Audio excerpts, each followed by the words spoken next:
हरिद्वार स्थित आध्यात्मिक संस्था शांति कुंज का शताब्दी समारोह अगले साल यानी 2026 में बृहद स्तर पर मनाया जाएगा। ऐसे में इस भव्य आयोजन की तैयारियों के तहत आज कार्यक्रम के लिए भूमि पूजन समारोह आयोजित किया गया, जिसमें उत्तराखंड के राज्यपाल गुरमीत सिंह भी शिरकत करने पहुंचे।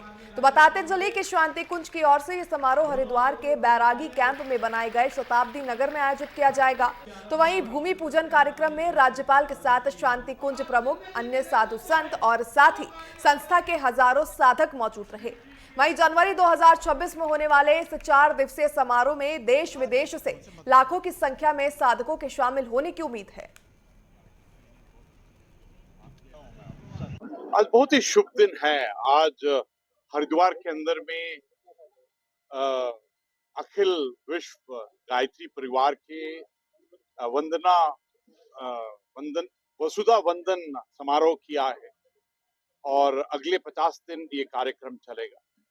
ये सचमुच एक अद्भुत क्षण है कि पूजनीय माता जी की जन्म शती है और जो अखंड ज्योति है उनके भी शताब्दी हो गई है। और आज हम सब ने इकट्ठा होकर संकल्प लिया है, निश्चय लिया है, रिजॉल्व लिया है कि पूरी मानवता के लिए, पूरे विश्व के लिए, विश्व की सेवा कल्याण के लिए हमको क्या करना चाहिए।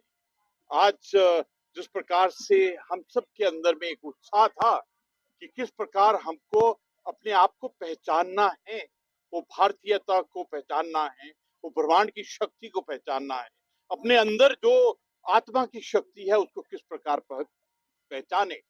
और मुझे बहुत खुशी है कि गुरुदेव जी ने इसके बारे में बहुत विस्तार से ज्ञान दिया है। परिवार के लिए जिसके 15 करोड़ से ज्यादा कार्यकर्ता 80 से ज्यादा देशों में और 50,000 से ज्यादा ऐसे स्थानों पर प्रतिष्ठित हैं जिनका उद्देश्य मनुष्य में देवत्व का उदय, धरती पर स्वर्ग का अवतरण, एकमात्र संकल्प को लेकर पूज्य गुरुदेव वंदनीय माता जी की चेतना को लेकर जो अनेकों देशों में व्यापक विस्तार है, उसकी इतिहास में, उसकी यात्रा में अगला जो वर्ष है एक बड़े महत्वपूर्ण पायदान को लेकर के आ रहा है। वंदनीय माता जी के अवतरण के 100 वर्ष, अखंड दीपक के प्रज्वलन के 100 वर्ष और गुरुदेव की तप साधना के 100 वर्ष और उसके चरण में जो बड़ा ऐतिहासिक अलौकिक कार्यक्रम 20 से 23 जनवरी के मध्य में संपन्न होने जा रहा है, उसका आज वसुधा वंदन का कार्यक्रम यहाँ पर महामहिम राज्यपाल जी, जगत गुरु राजराजेश्वर आश्रम जी और अनेकों गणमान्य अतिथियों की उपस्थिति में संपन्न हुआ। इसमें हजारों गायत्री परिवार के उन कार्यकर्ताओं ने भाग लिया जिनने पिछले 2 हफ्तों के अंदर ही इस भूमि को उस स्थान में बदल दिया जिसके विषय में कोई कल्पना नहीं कर सकता था। और जो आज का कार्यक्रम था वो 3 ही उद्देश्यों को लेकर के आया है। मातृभूमि, भारत भूमि, इसके प्रति जो हमारा ऋण है उससे हम लोग ऋण हो सकें,